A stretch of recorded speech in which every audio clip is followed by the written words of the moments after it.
नमस्कार. DGW news मराठीमध्ये आपल्या सर्वांचं सहर्ष स्वागत आहे.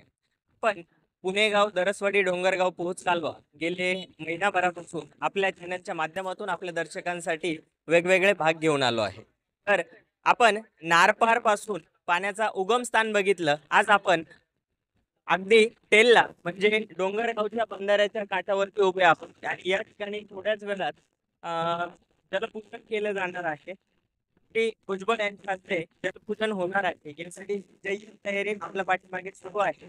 आपण बघू शकतो या ठिकाणी या परिसरातील लाभार्थी शेतकरी या ठिकाणी या आनंदोत्सव आनंदाचा क्षण साजरा करण्यासाठी आले आहेत.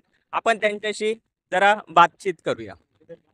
आज आपल्याकडे साधारण 40 ते 50 वर्षानंतर या कालव्याला इथून पाणी आलंय. जो कालवा ओस पडलेला होता त्याच्यात आज पाणी वाहताना दिसतंय. आपली काय प्रतिक्रिया आहे? स्वातंत्र्यापासून 75 वर्ष झाले स्वातंत्र्याला, परंतु आज सूर्यगोला सोन्याचा या भागाचा कायापालट झाला. त्याचं कारण माननीय नामदार श्री छगनरावजी भुजबळ साहेब हे कलाकार आहेत आणि हे यांना भगीरथ म्हणलं तरी काही हरकत नाही.